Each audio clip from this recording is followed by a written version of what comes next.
Moi, bonjour Monsieur Clouet. Bonjour. Soyez le bienvenu. Merci beaucoup. Nous sommes le 10 avril, bientôt le 1er mai. Le jour, la fête des travailleurs et du travail. Heureux, c'est un jour de fête. Ah, normalement, c'est un jour de fête, d'autant plus que vous le savez, tout le monde le sait, c'est le dernier printemps où on a encore Emmanuel Macron à subir. Donc, normalement, il y avait beaucoup de bonnes Allez, nouvelles qui devaient arriver. Bah oui, mais bon, je suis un peu taquin, mais vous imaginez. Sauf que là. Et il est un peu gâché, là, ce 1er mai. Oui, est-ce qu'il pourrait l'être? Il est un peu gâché, puisque, donc vous le savez, depuis 1947 en France, le 1er mai, c'est un jour qui est férié et chômé. C'est-à-dire que, sauf exception, évidemment, des choses absolument vitales, eh bien, les gens ne travaillent pas ce jour-là. Et les macronistes, avec l'appui de la droite et du RN, ont décidé, ce matin, d'ouvrir large les autorisations de travail le 1er mai. Et moi, je voudrais faire part de des commerces de bouche de proximité, les boulangeries, pâtisseries, primeurs, boucheries, ça fait beaucoup de monde quand même. Il n'y aurait pas la grande distribution ou par exemple les magasins d'outillage, de travaux. Mais ça fait quand même beaucoup de monde, ce que vous avez cité, la boulangerie, les fleurs, etc. Enfin, moi, ce qui me fait très peur dans cette histoire, c'est que je ne crois pas une seule seconde dans la question du volontariat, vous voyez.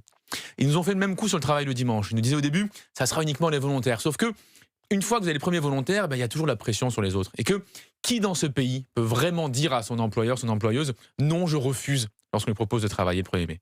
Personne ne va le faire. Et donc, je crains que dès le 1er mai, là, dans 20 jours... ça pourrait arriver dès ce 1er mai 2026. C'est ce qu'ils veulent faire. C'est pour ça qu'ils ont fait ça en urgence ce matin. On va parler de la méthode après. Que dès le 1er mai prochain, vous ayez 2 millions de personnes qui soient obligées de bosser, alors que les gens, ils avaient la vie de famille. Ils avaient prévu peut-être le week-end de 3 jours pour ceux qui ont l'occasion de pouvoir en profiter, ou juste simplement se reposer, ce qui est aussi un droit fondamental. Et moi, je crains ça. Beaucoup de gens vont être forcés de travailler le 1er mai prochain, et je ne suis pas d'accord avec cette vision du monde. Alors écoutez, Prisca Thévenot, député EPR des Hauts-de-Seine, qui défend cette mesure, et vous lui répondrez après. Le 1er mai est un jour extrêmement important et que nous devons continuer à respecter et bien évidemment à faire en sorte que ce 1er mai, qui est fortement symbolique, ne soit pas remis en cause. Pourtant, il faut assouplir les règles. Oui, mais en fait, c'est pas antinomique.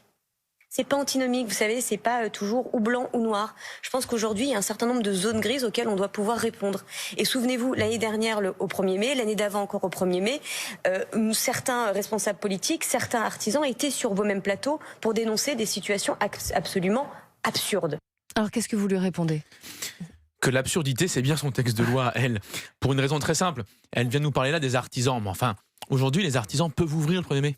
De quoi elle parle, Madame Thévenot? Mais ils ne peuvent pas avoir de salariés, en fait. Non, mais ça. eux, ils peuvent ouvrir. Sauf que ce qui va se passer là, le 1er mai prochain, c'est que les grandes chaînes à côté vont ouvrir aussi. Et que donc, ce que font les macronistes, c'est mettre en concurrence les artisans qui pouvaient ouvrir avec les grandes chaînes qui maintenant vont ouvrir à nouveau. Ça veut dire concrètement qu'une chaîne comme Paul ou la Micaline va faire concurrence aux boulangers qui ouvraient déjà. Ça veut dire que Interflora va faire concurrence aux fleuristes qui ouvraient déjà.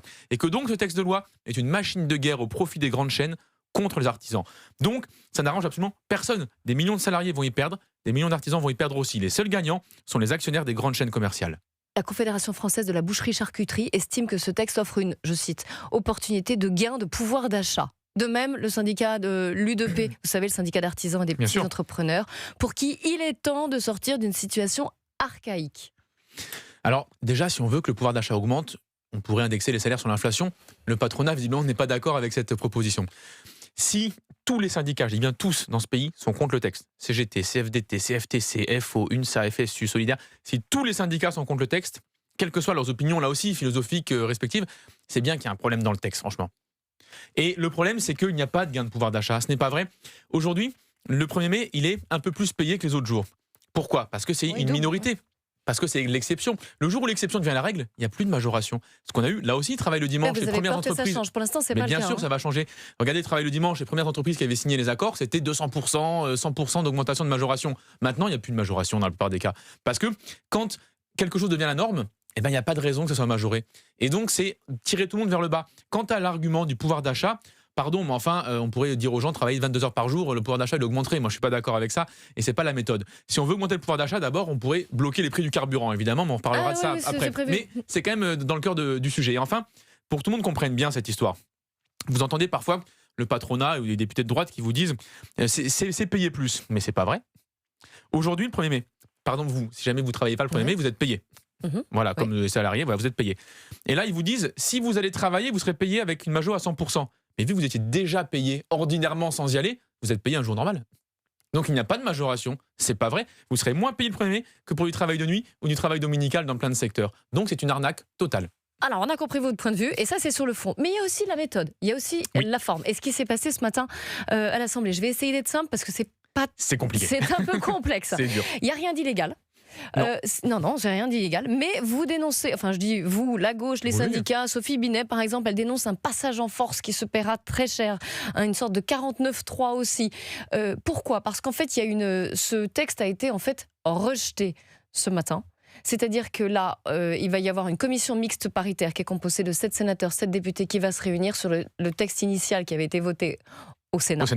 Et il se trouve que dans cette CMP, cette commission mixte paritaire, la droite est majoritaire, donc elle va vraisemblablement voter ce texte. Donc pourquoi cette motion de rejet a été adoptée ? C'est pour éviter justement toutes les heures de débat qui étaient prévues aujourd'hui. Alors je ne sais pas si j'ai bien résumé. Mais c'est exactement ça. Mais voilà, cette méthode, je le disais, elle est parfaitement légale. C'est ça fait partie des outils mis à la disposition des parlementaires, mais elle vous choque.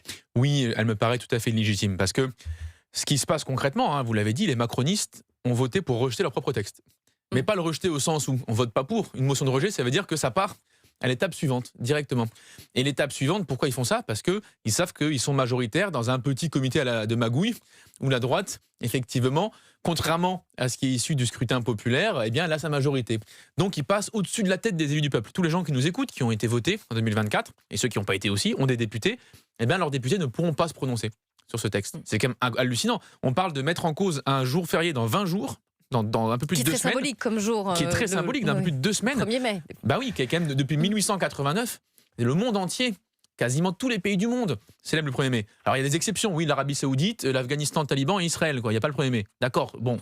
Mais la plupart des pays du monde ont le 1er mai qui est férié et chômé. Et donc là, on a ce risque-là, et par des méthodes qui consistent à contourner l'Assemblée nationale. Je trouve ça tout à fait incroyable, inconcevable qu'on en soit là. Adrien Clouet, je vais juste préciser quelque chose. Le 1er mai, on ne revient pas dessus. Ça sera toujours la fête du travail, bien sûr, la fête des travailleurs. Et il est toujours férié. Il est férié. Mais le sujet, c'est pour qui il est chômé. C'est ça le truc. Exactement. Mais qu'il n'y ait pas de doute là-dessus. Le 1er mai reste le 1er mai, il est toujours férié. Dans votre calendrier de l'année 2026, il y aura toujours écrit 1er mai, jour férié. Mais le risque, c'est que ça devienne un jour férié comme les autres, c'est-à-dire un jour où on peut travailler, y compris sans majoration. C'est ça qui nous guette aujourd'hui. Et donc, pour des millions de personnes, le risque dans 2 semaines et demie de devoir aller bosser, alors qu'en fait, c'était pas ça qui était prévu pour elle et pour eux. Adrien Clouet, député LFI de Haute-Garonne, vice-président du groupe LFI à l'Assemblée nationale et l'invité des grands entretiens d'Europe 1 Info. Vous parliez de pouvoir d'achat. Oui. À la pompe, on tire la langue, c'est toujours dur, ça n'a toujours pas baissé. Ça pourrait prendre, alors selon les experts, selon le gouvernement, là encore ce week-end, début de semaine, pourquoi pas. Mais ce qui est peut-être de plus inquiétant, en fait, c'est ce qu'a dit Michel-Édouard Leclerc ce matin. Il a dit, bon, il y a encore quelques jours pour que ça descende, 10, 15 centimes. Mais surtout, Michel-Édouard Leclerc dit qu'il est peut-être utopique d'imaginer un retour à la situation d'avant le conflit à la pompe. Vous êtes d'accord avec lui ? Vous pensez qu'on ne reviendra pas à des prix qui étaient ceux d'il y a 5 semaines, 5-6 semaines ? Je pense que tant qu'on abandonne le pétrole au marché, à l'offre et à la demande, ça ne reviendra pas. Pour une raison simple, c'est que l'économie pétrolière aujourd'hui, c'est-à-dire la distribution de l'essence, du gasoil, du carburant, est une économie de rente. Vous le voyez, prenez l'exemple de Total Energy. Total Energy, si vous prenez les comptes de l'entreprise, elle fait des profits quand il y a une crise, à chaque fois. C'est-à-dire quand elle spécule. C'est pas quand il y a une innovation, c'est pas quand les salariés sont plus productifs. Total fait des bénéfices nets, fait des profits, dès lors qu'il y a une crise et qu'ils peuvent spéculer. On l'a vu d'ailleurs au mois dernier. Total a fait 1 milliard en quelques jours de bénéfices nets parce qu'ils ont juste acheté du pétrole au début de la guerre pour le revendre plus cher. Ils font que ça, de l'achat-vente.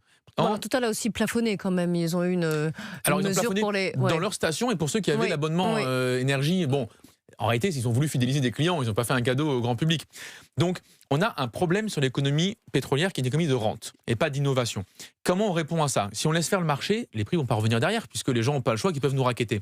En revanche, il faut, moi je pense, s'appuyer sur ce qui existe déjà en France, l'article 410-2 du Code du commerce, qui autorise à bloquer un actif qui est stratégique. Comme on l'a fait par exemple durant la Covid sur les masques. On a bloqué les prix. Oui, mais on peut bloquer pareil le prix du carburant. C'est-à-dire que vous voulez pérenniser en fait ce gel.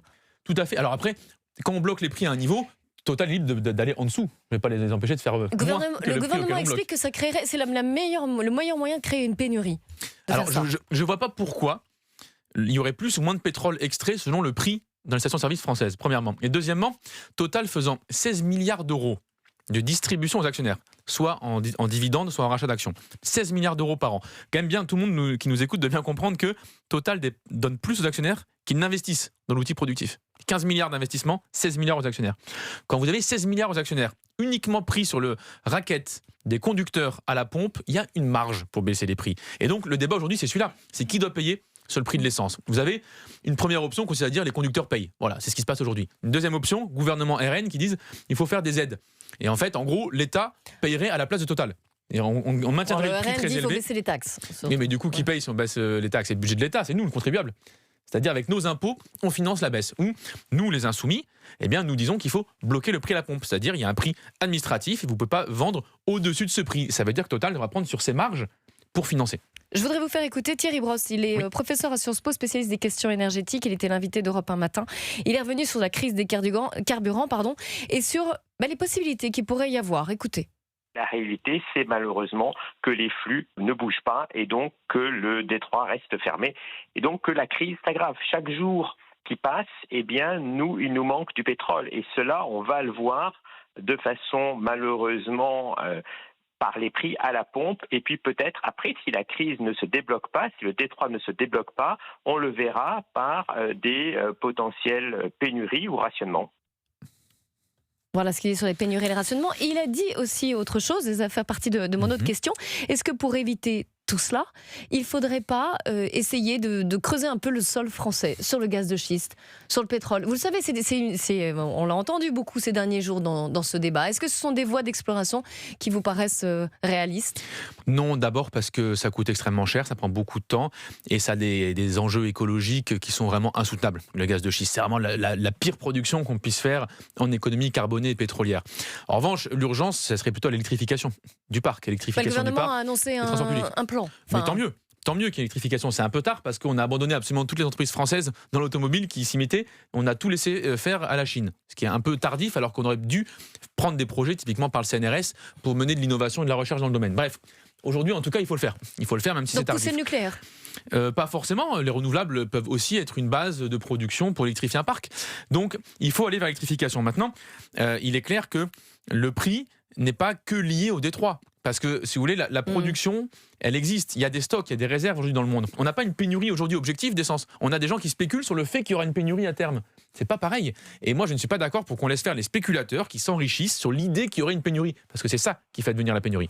Adrien Clouet, député LFI de Haute-Garonne et vice-président du groupe LFI à l'Assemblée nationale. Adrien Clouet, on parlait des prix à la pompe qui impactent beaucoup les Français. À l'origine de cela, il y a évidemment la situation au Moyen-Orient et la guerre. Il y a des pourparlers qui devraient commencer ce week-end au Pakistan. Venons-en au détroit d'Ormuz, qui est devenu le nerf de la guerre. Vraiment. Est-ce que vous pensez qu'on pourra revenir à une situation d'avant-guerre sur ce détroit? Puisque, vous le savez évidemment, et je vais le rappeler, les Iraniens voudraient en quelque sorte privatiser ce détroit et faire payer le passage des bateaux. Le droit maritime international est assez clair. On n'a pas le droit d'imposer comme ça une logique de péage et d'obstruer la circulation de navires marchands. Donc je souhaite que le droit international soit appliqué, là aussi, comme je le souhaite à tous les niveaux partout dans le monde. Maintenant, il faut qu'on arrive à revenir à la table des négociations sur tous les volets du droit international. À savoir, il n'est pas autorisé par les États-Unis et Israël à bombarder un pays. Il n'est pas autorisé à interrompre des négociations qui étaient en cours sur l'uranium enrichi. Il n'est pas autorisé du côté iranien, évidemment non plus, ni de bombarder des populations civiles ou des bases militaires à l'étranger, ni de bloquer le détroit d'Ormuz. Mais il faut faire respecter que tout ça soit mis dans un même paquet. C'est par qui? C'est l'ONU? C'est la France? C'est l'Europe? Alors la France et l'ONU, mais il faut que la France prenne la tête. Vous voyez qu'il y a aujourd'hui un ensemble de pays dans le monde qui appellent au retour à la table des négociations, qui sont prêts même à être médiateurs, comme l'avait fait l'Oman juste avant les bombardements états-uno-israéliens sur l'Iran, pour reprendre la discussion à son point de départ, parce qu'on en est là quand même. Et dire, ces semaines de bombardements et d'affrontements, pour rien. On ne sait pas ce qu'il en est de cette histoire de programme nucléaire. En tout cas, rien n'a bougé dans les annonces. On ne sait pas ce qu'il en est de l'appareil d'État iranien. Rien n'a bougé non plus, contrairement aux annonces initiales de M. Trump. Et enfin, aucun objectif de guerre de M. Trump initiaux n'est aujourd'hui réalisé. Donc, au bout d'un moment, ils ont tué des milliers de civils. Quand même, c'est ça le bilan unique, stricto sensu. Il n'y a rien d'autre qui s'est passé. dans ce conflit armé, à part des civils massacrés. Évidemment, côté iranien et côté libanais avec l'invasion du Liban par Israël. Il y a un changement à la tête du régime, si on peut dire ça comme ça. Oui, mais bon, vous voyez bien qu'il y a une continuité évidente. C'est toujours le même régime théocratique. Il ne se passe absolument rien. On est passé au gardien de la révolution. Voilà, mais disons que l'ensemble des revendications démocratiques du peuple iranien n'ont absolument jamais existé. Elles ont servi à M. Trump pour justifier des bombardements initiaux. Et aujourd'hui, on voit très bien que l'enjeu était juste pétrolier et commercial, comme toujours avec M. Trump, qui n'a rien à faire des exigences démocratiques d'un peuple. Donc, le sujet, c'est comment on revient au droit international. Et je pense que pour y revenir, il y a deux conditions. D'abord, que la France prenne la tête d'une coalition de pays, je pense à l'Espagne, au Brésil, à l'Afrique du Sud, qui souhaitent qu'il y ait une pression internationale pour obliger les deux protagonistes du conflit à prendre des engagements internationaux et être surveillés par l'ONU, premièrement. Et deuxièmement, qu'on soit sans concession avec le régime israélien, qui profite quand même de tout ça et des regards en Iran pour envahir tout de même le Liban et déplacer plus d'1 million de personnes dans ce pays. Vous êtes plutôt d'accord avec la position et la stratégie d'Emmanuel Macron? Pas trop, parce qu'Emmanuel Macron, pour l'instant, il a autorisé les avions militaires nord-américains à utiliser des bases françaises.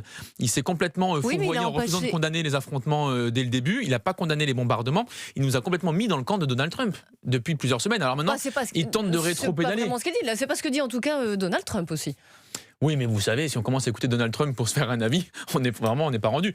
Mais dès le début, quand même, M. Macron n'a pas condamné les frappes sur l'Iran, d'abord. Puis ensuite, il n'a pas condamné l'interruption des discussions sur le nucléaire. Puis il n'a pas condamné, et même il a encouragé, aidé, accompagné et ouvert nos bases militaires à des circulations de transport militaire. Il condamne ce qui se passe au Liban. Encore eux qui condamnent ce qui se passe au Liban. Et du coup, que fait-il? Où sont les sanctions sur le gouvernement israélien? Et puis sur la coalition, l'embargo sur les armes en Israël? Pour le détroit d'Ormuz. C'est lui qui a dit on va essayer de faire une coalition à plusieurs pays. On attend de voir. Moi aussi, j'attends de voir. Mais en tout cas, il a émis l'idée. Il a été à l'initiative là-dessus en disant il va y avoir une coalition pour essayer de sécuriser le passage dans ce détroit d'Ormuz. Mais le problème, il n'est pas. Donc c'est plutôt. Mais le problème, c'est pas la sécurisation du détroit. Le problème, c'est la paix. La paix est la condition de la sécurité au détroit d'Ormuz. S'il y a une question de sécurité, c'est parce qu'il y a des bombardements. C'est ça qui crée l'insécurité. Donc en fait, le premier sujet qu'il faut traiter, c'est la fin de ces bombardements-là. Et du coup, vous aurez un détroit d'Ormuz qui est sécurisé. Par exemple, vous êtes plus favorable à la position qu'a eu Pedro Sánchez en Espagne? Bien sûr, tout à fait. Monsieur Sánchez, dès le début, a une position non alignée. Il a dit qu'il n'y a évidemment aucune sympathie pour le gouvernement iranien et un régime qui massacre sa population, et que nous ne sommes pas non plus évidemment d'accord avec le fait qu'on bombarde des civils pour soi-disant les libérer. Mais au risque de se fâcher quand même très fortement, ce qui est déjà quand même un peu le cas, parce que la position d'Emmanuel Macron n'a pas plu à Donald Trump, mais là, de se fâcher encore plus avec les Américains.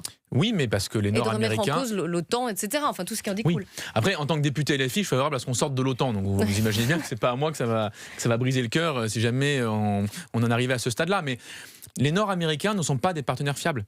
Ce sont aujourd'hui une puissance très agressive qui prend des décisions absolument seule, qui se coupe de tout le droit international, qui essaie de saboter tout le travail que fait l'ONU, qui rompt avec tous les engagements, par exemple, au niveau climatique.